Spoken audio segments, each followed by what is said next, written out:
Many of us strive to be the best versions of ourselves in the workplace. We set seemingly impossible goals. We battle to achieve them.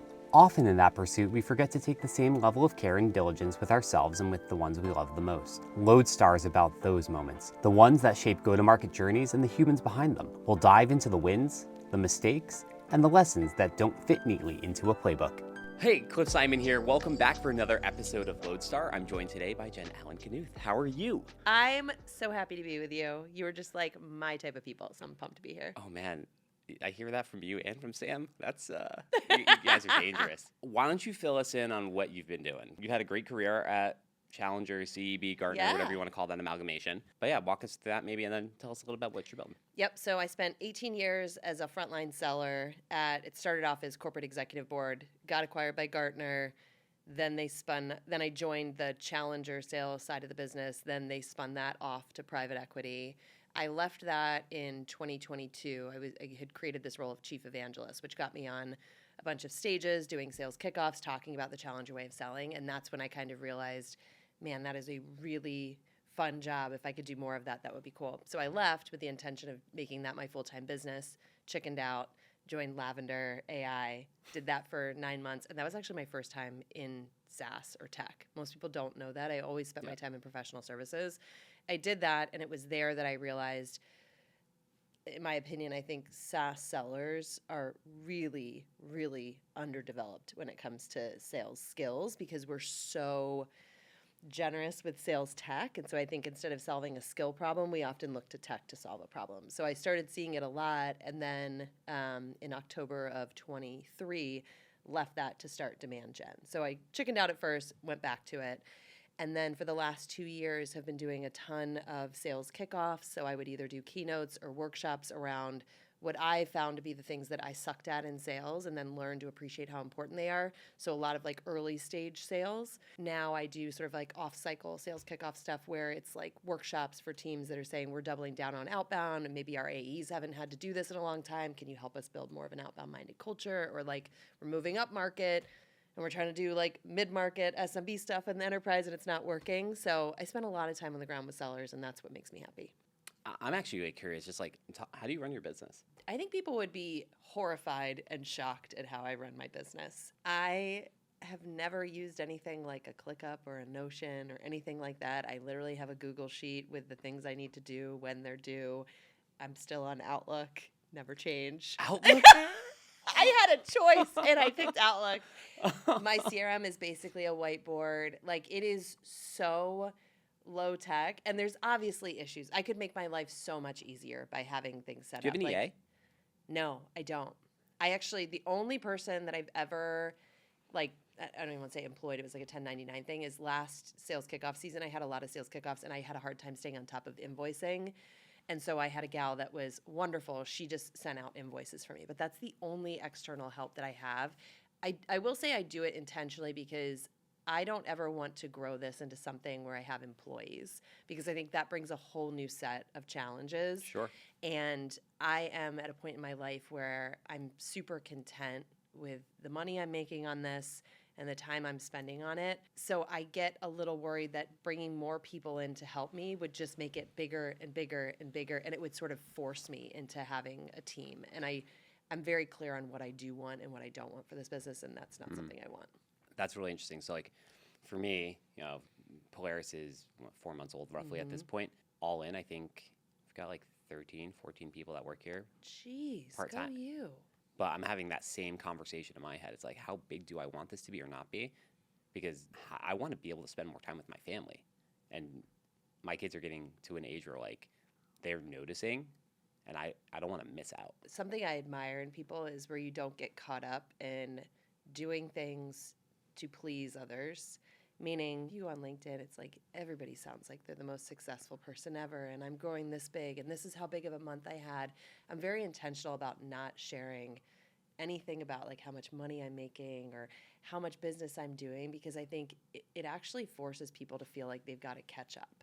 And I don't like feeling that way. And I think it is perfectly, it's a great definition of success to be like, I'm doing what I love. I'm making enough money to be happy and like financially stable.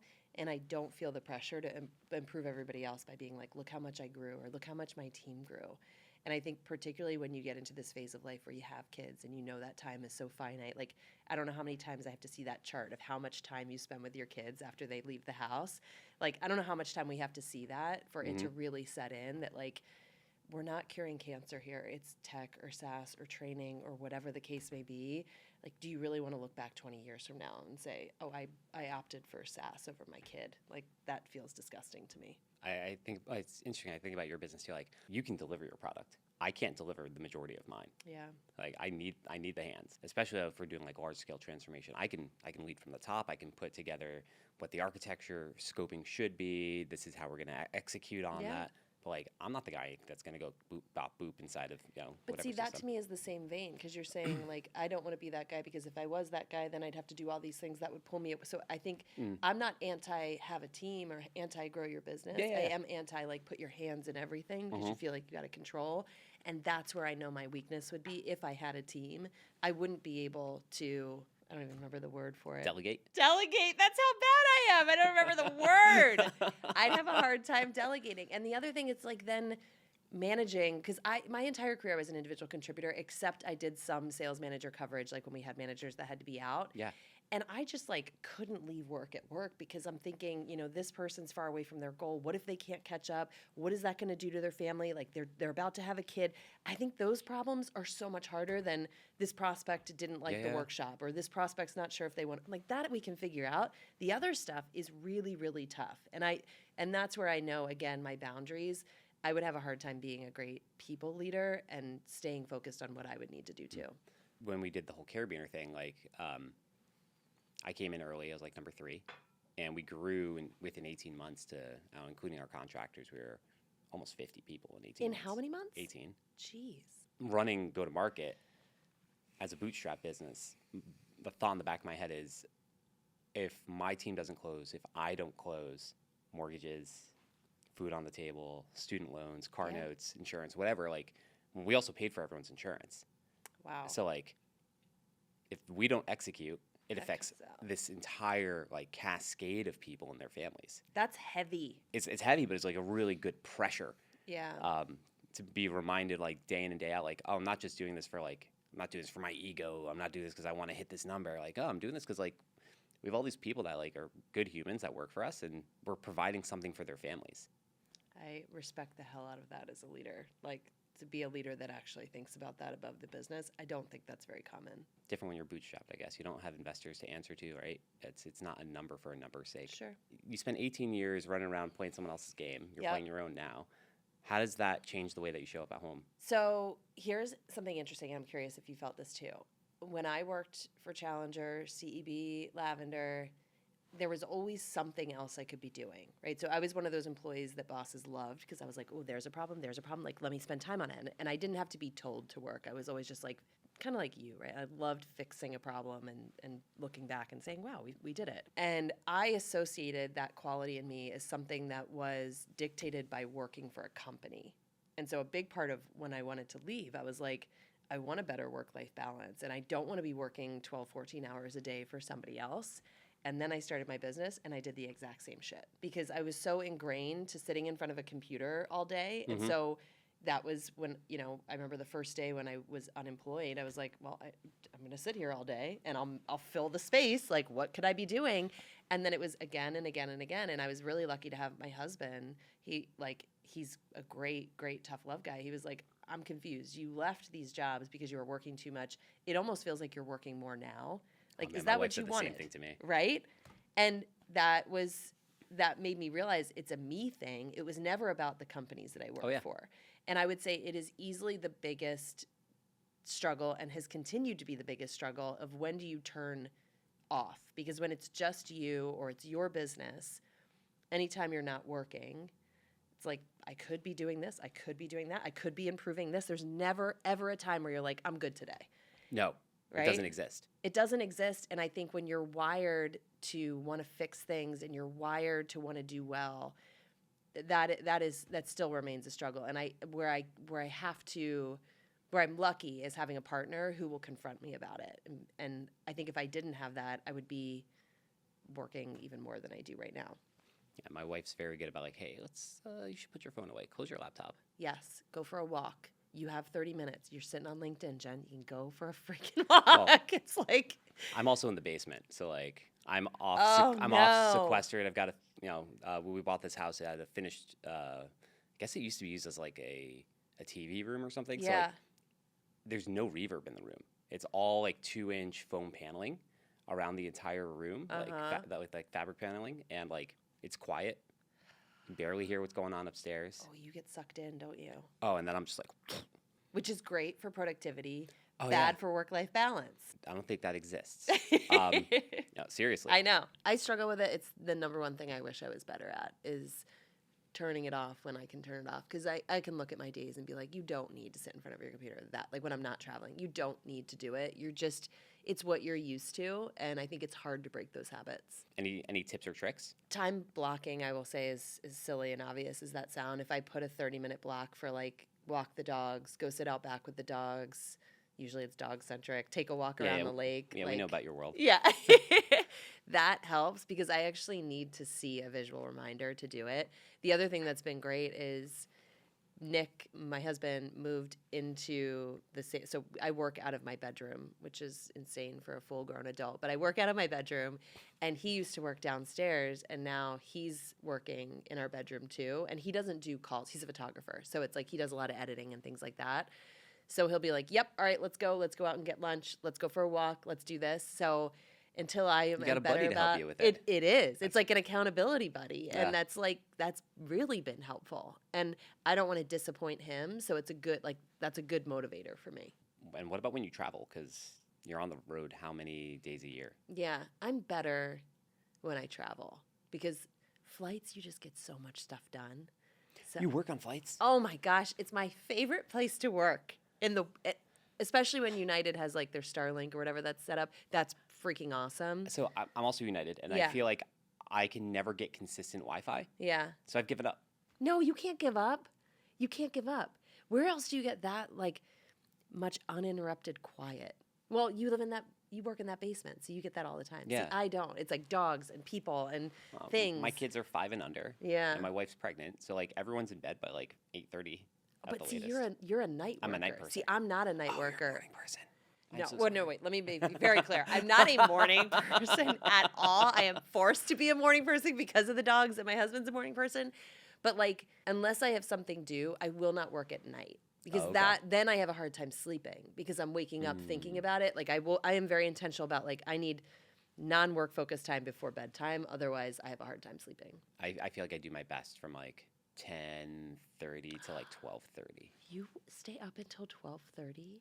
I'm usually like 1 to 2. Well, 2's pushing it sometimes, but I'm usually like around 1:30. What time are you waking up in the morning? 7:30, 6 hours of sleep?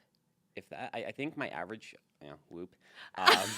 My average over the last 6 months is like 5:38, No. and like for the last 3 months, it's gotten better. It's like crawling closer to like 6 hours. I'm in like the 5:48 or something like that now. 5:50. That's got to be one of your goals. That's not enough sleep. I mean, I go to bed sometimes at 8:30 at night. Well, I was tired last night. I went to bed at like 10:30 last night. Yeah, but I which is woke. 11:30 your time, right? Yeah, but I woke up at 5:20 because my body's like, oh, you got like 7 hours of sleep. That's way too much. Go Like, back. get up, you lazy bum. No, Yeah. I without sleep, I'm a basket case. I'm trying. That and the cholesterol. And, Yeah. all things, right? Okay. So intentional time blocking, Yeah. stepping away. Having an accountability partner. That also, I think, is a hard thing when you're used to working with a team. Like coming off of Lavender, I had an awesome team, right? And it was really different to go out of that Slack environment, and now you're just like on your own. So it is easier to stay focused on what you need to do, which can be a good thing. But at the same time, I don't know that's a terribly healthy thing to just constantly work all day long. So I think it's been helpful too to have buddies that are also on their own. Even it's something stupid as like a group chat, and it's just like getting a distraction to pull myself away and check back into reality. For us, I'm trying to be a lot more intentional about doing things on days that I would be working. So like, I came here on Tuesday. Yeah. I'm in Chicago for 3 nights. I'm 6 a.m. out tomorrow morning, land, and go home, and then we're either doing like Chinatown tomorrow, or we're doing the zoo tomorrow. Fun. So like something different to like spend quality time, keep my phone off, be focused, be plugged in with them. So trying to find that balance of like, all right, I'm going to spend daylight hours with you too, not just like, I like that. not just the hour that we spend together every morning when we do breakfast and devotions, and not the hour and a half to 3 hours of dinner, bath, bedtime, whatever. And I know that's going to shift too, right? Because my kids are a lot younger than yours. And that's the thing, like, I think it's awesome you're doing that, because now with kids' sports and travel teams and stuff like that, it is literally Jenga of just who has to be where. And so even if I stop working at 4, the kids aren't around, right? Or Yeah. I'm getting the 15 minutes in the car driving them to where they're going. So even that now, I'm like grasping on that. Whereas before I'd be like, all right, carpool, someone else is volunteering to do it. I'm like, I have to be more intentional. Like last night I picked up my daughter and like her 6 friends from like a tumbling class. It was 9 o'clock at night. I like, in the initial thinking was like, well, it's kind of late and I really want to kind of get in bed and whatever. And then like, that's time that I have to take that time where I can. And now it's nice because November, December are my lighter travel months before I'm gone. But January through March, like I'm gone sometimes 4 or 5 days a week, not seeing not seeing Yeah. them. And it's just like, it's becoming much more obvious to me how special that time is. How do you manage the weekend? Because at least for me, I'm gone during the week like a bunch of times. I come home, it's like, well, I need to go blow the leaves and take care of the yard and make sure we're getting everything ready for winter. We're also doing a renovation in a portion of the house. Like I just finished electrical on that. Now I got to go finish the drywall, and I'm building a cabinet. So like there's always something to do, and it's not always something that I can do with them. So I would say the weekends manage me. I would love to say I was in charge. I'm not. At this, like, we've got 3 kids at home, 1 at college. The 3 kids at home are very active in sports, so volleyball, basketball. So the weekend is structured around like when they have games and who has to take who. But I would say like when I come home, you know, we've got the 3 kids at home. We've got 4 dogs. We've got a 5th right now with a foster dog. We've got a ferret for some reason. My partner is managing all that while I'm gone. And so the other tricky part is, let's say January, you know, I'm gone 4 days a week. I come home Friday and I feel a ton of guilt around you've had to manage this entire household, be Uber driver, make dinner, do all the things. So it's like then I want to overachieve when I'm home, which means you get into this motion where you're always on and you're never turning yourself off. And I think that absolutely caught up with me last year.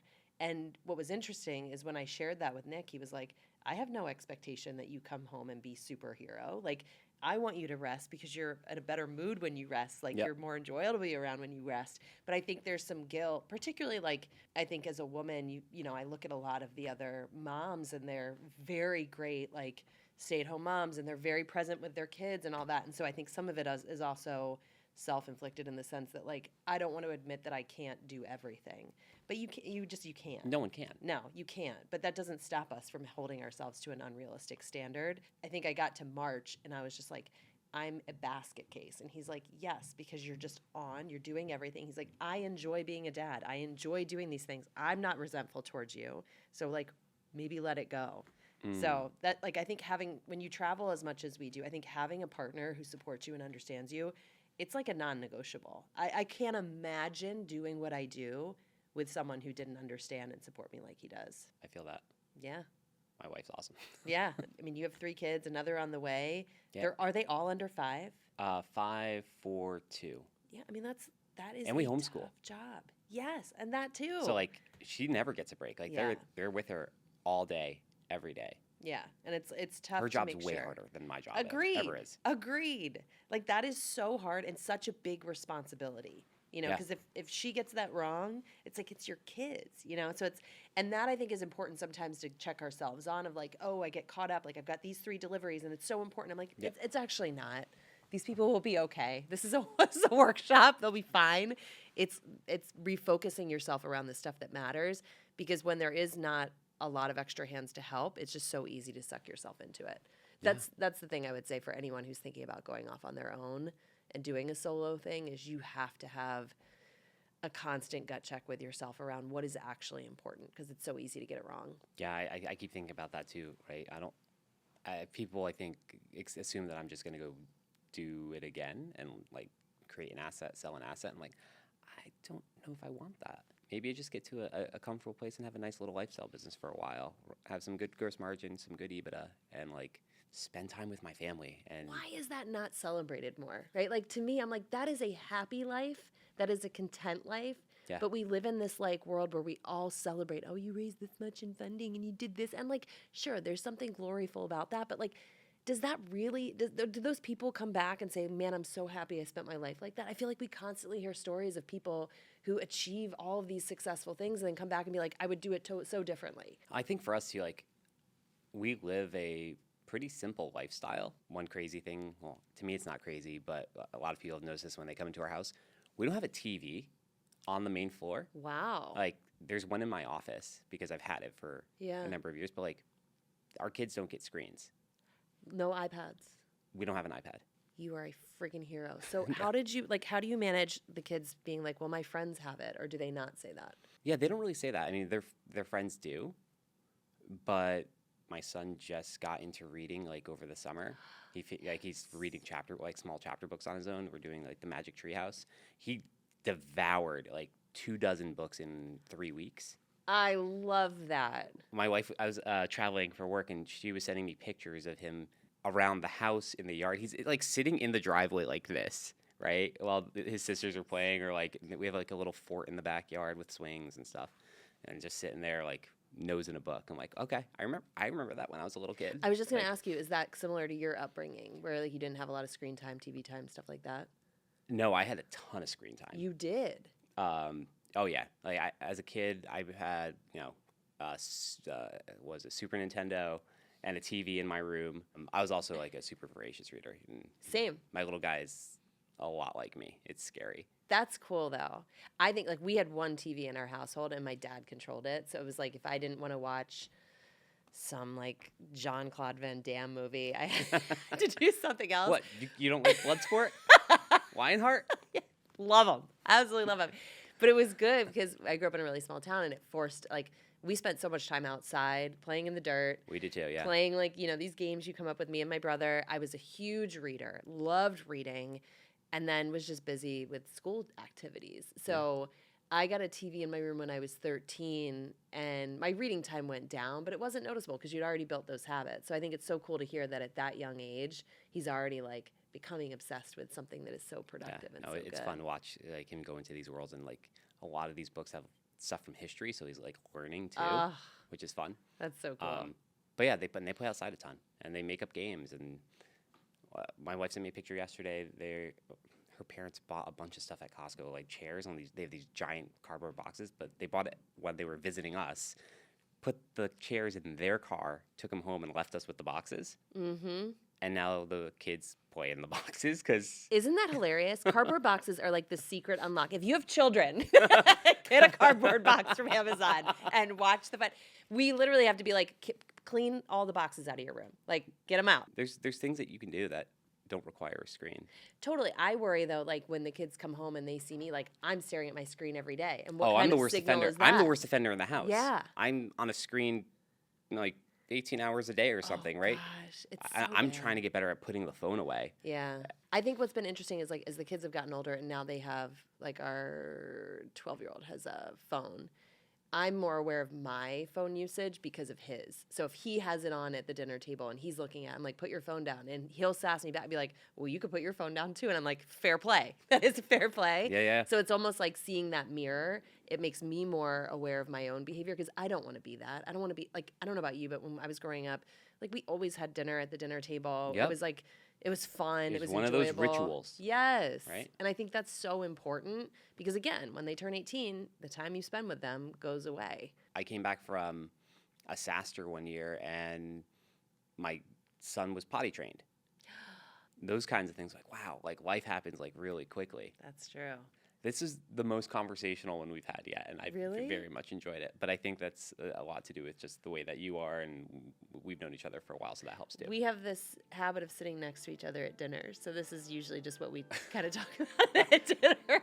I mean, they put our names there, so like, I don't No, know. they don't. No, they don't. It's a choice. We have a choice. So, awesome. Really appreciate it. Yeah, thanks for having me.